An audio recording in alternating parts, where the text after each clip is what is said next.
जय हिंद दोस्तों, स्वागत है आपका हमारे YouTube channel railway success point में। दोस्तों, आज आपके लिए हम एक बहुत ही इंपॉर्टेंट अपडेट लेकर आ चुके हैं, जिसमें आज हम बात करने जा रहे हैं आरआरबी एलपी 2024-25 की। इनके 24 में जिस वैकेंसीज का अनाउंसमेंट हुआ था, 2024 में 25 की वैकेंसी है। ठीक है, इसके जो CBT 2 है उनके एडमिट कार्ड आ चुके हैं और कल आपका एग्जाम भी है। सुबह की शिफ्ट में पहला एग्जाम है। नॉर्मलाइजेशन क्या इसमें खत्म किया गया है CBT 2 में, उन बात पर भी हम चर्चा करेंगे। सेफ स्कोर क्या रह सकता है, 2018 में मेरा स्कोर क्या था CBT 2 का, इन सभी बातों पर चर्चा करेंगे। और क्या इस बार आपका जो क्वालिफाइंग मार्क्स है वो कितना है, तो इन सभी बातों पर चर्चा करेंगे। तो आइए वीडियो को शुरू करते हैं। मैं रजत कुमार पॉइंट्समैन स्वागत करता हूं आपका। तो देखिए, सबसे पहले बात कर ली जाए कि एडमिट कार्ड की। तो CBT 2 का एडमिट कार्ड उन्हीं कैंडिडेट का आया है जिनका CBT 1 क्वालिफाई हुआ है। यानी जिन्होंने CBT 1 की जो कट ऑफ है उसको क्वालिफाई किया है CBT 2 के लिए, उनका ही ये स्कोर कार्ड जारी किया गया है। अन्यथा अन्य किसी और का एडमिट कार्ड ये नहीं आया है। अब बात कर ली जाए कि नॉर्मलाइजेशन खत्म किया गया है या नहीं, सेफ स्कोर क्या रह सकता है। तो देखिए, सबसे पहले बात कर ली जाए अब नॉर्मलाइजेशन की। CBT 2 में इस बार नॉर्मलाइजेशन को खत्म किया गया है। एक ही दिन, एक ही शिफ्ट में कितने ही जोन के जो आपके ये एग्जाम है वो होंगे। ये अलग अलग शिफ्ट वाला जो सिस्टम था वो पहले की तरह वो सब क्या कर दिया गया, खत्म कर दिया गया, जिससे कि नॉर्मलाइजेशन ना दिया जा सके।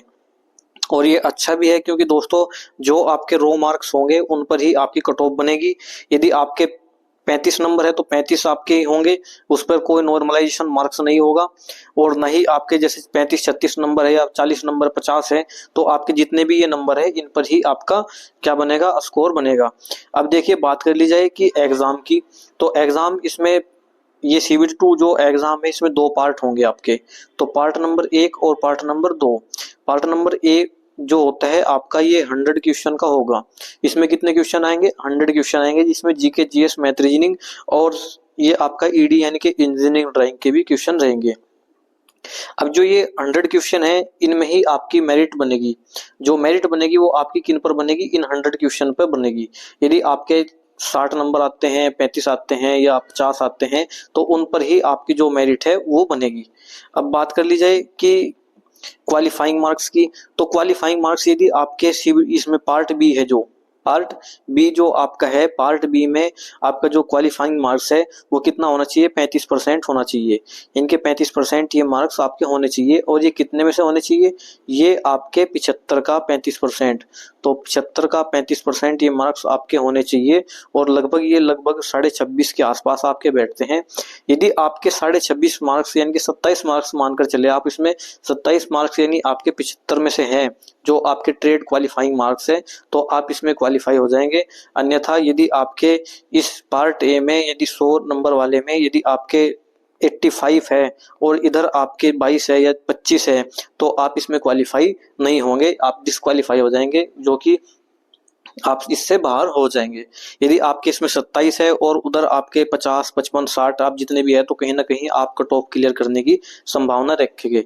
तो अब बात कर ली जाए कि इसमें क्वालिफाइंग मार्क्स क्यों रखे जाते हैं, क्योंकि दोस्तों ये जो आपका ट्रेड क्वालिफाइंग मार्क्स होता है ये सभी के लिए, यानी कि एक कैटेगरी के लिए ना होकर ये सभी कैटेगरी के लिए होता है। 35% क्वालिफाइंग मार्क्स रखे जाते हैं।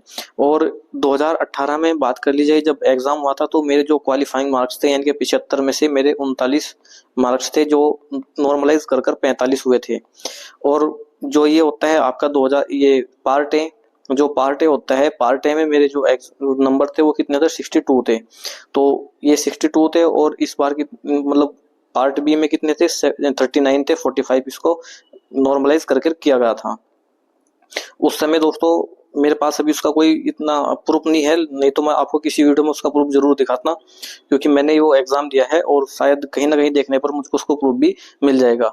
अब सेफ स्कोर की बात कर ली जाए CBT 2 के, तो CBT 2 में यदि आपको इस बार अपना नंबर बनाना है, ALP बनना है, CBAT के लिए यानी कि जो साइको के लिए जाना है, तो आपको जो पार्ट ए है, पार्ट ए की बात कर लीजिए, यानी कि आपका जो 100 क्वेश्चन वाला है, यदि 100 में से आपके 50 से 60 के बीच नंबर है, तो आप कहीं ना कहीं कट ऑफ क्वालिफाई करेंगे और आप यानी कि जो साइको है उसके लिए तैयार रहे। लेकिन वो कब, जब आप इसमें 75 में 35% लाएंगे, यानी कि पार्ट बी में 75 में से 35% लाएंगे, जो कि 26 पॉइंट कुछ बैठता है, 26.67, यानी कि 27 नंबर आप इसमें लाते हैं तो आप साइको के लिए क्वालिफाई रहेंगे। तो सेफ स्कोर आपका यही है कि आप 50 से 60 नंबर यदि आपके आते हैं तो आप कहीं ना कहीं कट ऑफ क्वालिफाई कर जाएंगे। अब बात कर ली जाए कि CBT 1 में स्कोर कार्ड मेरा क्या था। तो CBT 1 का जो स्कोर कार्ड है वो मैं आपके सामने लेकर आया हूँ। तो देखिए ये CBT 1 का स्कोर कार्ड है, और CBT 1 में जो ये देखिए चंडीगढ़ जोन से, और टोटल 48 क्वेश्चन सही है, 8 गलत है, 45 नंबर इनके बने हैं, और नॉर्मलाइज मार्क है आउट ऑफ 100 63। ठीक है, क्वालिफाई है ये। अब रैंक है ये जो आपकी टोटल जो रैंक यानी कि जो टोटल कैंडिडेट इसमें बैठे हैं मेरी शिफ्ट में 1109 है, और 1070 मेरे से नीचे या मेरे बराबर है, यानी कि कुल 39 कैंडिडेट मेरे से ऊपर है। जैसे है मेरा CBT 2। पर दोस्तों मैं CBT 2 की बात करी तो CBT 2 ये आपका जो CBT 2 है मैं इसको नहीं दे पा रहा हूँ, क्योंकि ये जॉब है जो आपकी बहुत अच्छी जॉब है, जिसके लिए नहीं है, क्योंकि दोस्तों अभी मैं रेलवे में जॉब कर रहा हूँ, इसलिए मुझे इसकी यानी कि आवश्यकता नहीं है, क्योंकि मैं थोड़ा और अपर लेवल की तैयारी कर रहा हूँ, NTPC की मैं तैयारी में लगा हूँ, जिससे कि मेरा एग्जाम NTPC में हो जाए तो मैं उसको ज्वाइन कर लूंगा। और टेक्नीशियन की बात करिए जिसका आज रिजल्ट आने की भी संभावना है, मेरे उसमें भी काफ़ी अच्छे मार्क्स है, 74 इसमें मार्क्स है, तो संभावना उसमें पूरी पूरी बन रही है, इसलिए मेरे पास ये 2 ऑप्शन है। और मैं CBT 2 ये जो आपका ALP CBT 2 है इसको स्किप कर रहा हूँ। तो दोस्तों वीडियो कैसी लगी कमेंट में जरूर बताएं। धन्यवाद दोस्तों।